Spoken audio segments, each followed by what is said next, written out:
Bismillahirrahmanirrahim. Assalamualaikum warahmatullahi wabarakatuh. Innal hamdalillah wa nahmaduhu wa nasta'inuhu wa nastaghfiruhu wa na'udzu billahi min syururi anfusina wa min sayyiati a'malina. May yahdihillahu fala mudilla lahu wa may yudlil fala hadiya lahu. Asyhadu an la ilaha illallah wahdahu la syarika lah wa asyhadu anna Muhammadan abduhu wa rasuluh la nabiyya ba'dah wa khatamul rasul wa anbiya wa uswatul hasanah. Allahumma sholli ala sayyidina Muhammad wa ala alihi wa ashabihi wa tabi'ina kulli ajma'in. Amma ba'du. Wa ya ibadallah, usikum wa ya yattaqullah faqad fazal muttaqun.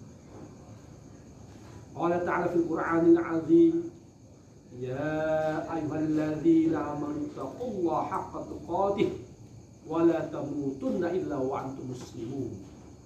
Wa qala ta'ala fil Qur'anil karim, ya ayyuhan nasu taqullaha rabbakumul ladzi khalaqakum min nafsin wahidah wa khalaqa minha zawjaha wa batha minhuma rijalan katsiran wa nisaa'a wattaqullaha allazi tasaaluna bihi wal arham innallaha kana 'alaikum raqiba.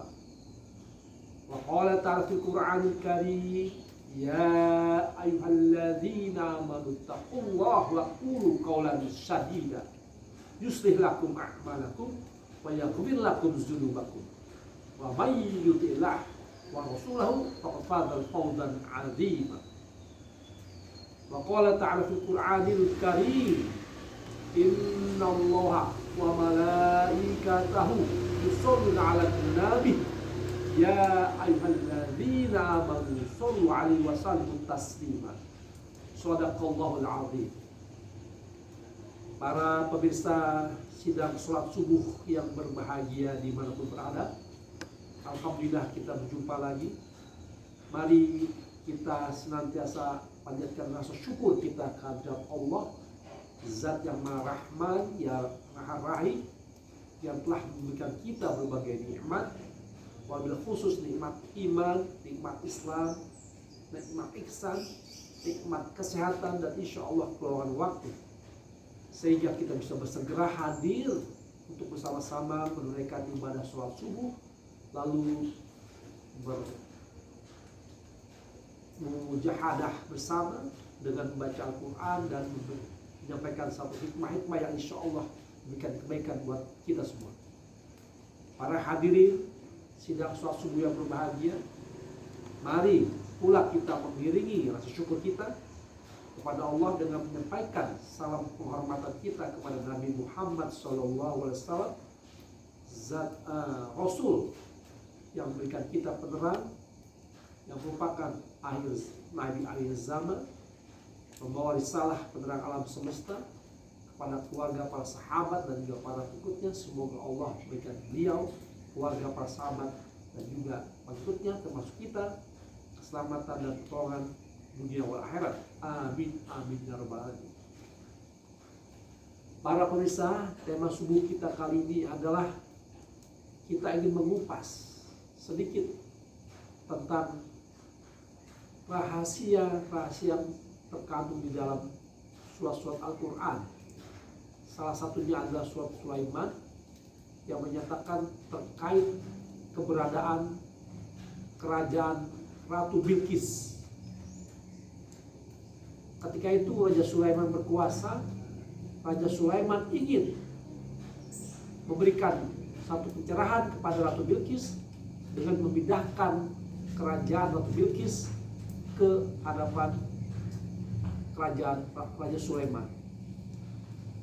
Nah, hal ini yang senantiasa menjadi satu warisan sejarah yang belum banyak terungkap di dunia ini.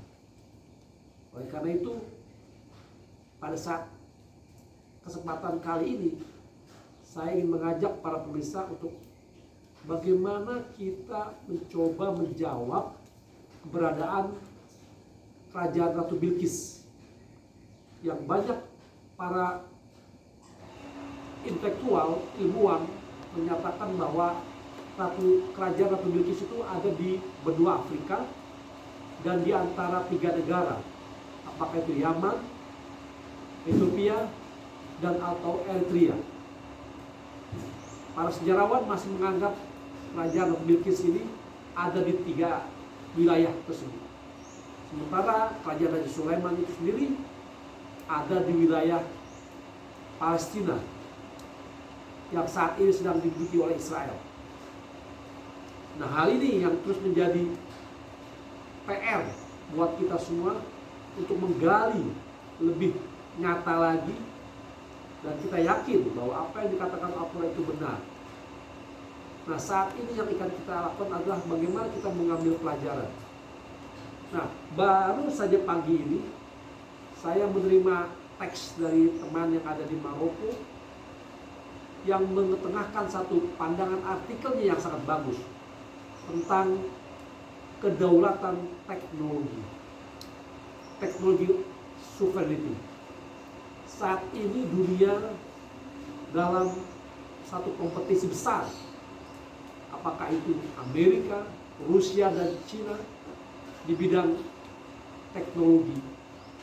Kita mengenal perkembangan teknologi yang sudah melampaui batas-batas nasional. Dan yang paling penting adalah produk-produk teknologi itu sendiri membutuhkan bahan-bahan sumber daya, bahan baku yang rupanya itu banyak sekali berada di wilayah Indonesia dan wilayah negara ketiga yang bisa kita katakan itu di benua Afrika. Sebagai bahan baku untuk pembuatan alat-alat elektronik, baterai, segala macam, lithium, itu ada di negara-negara yang namanya Afrika atau Indonesia.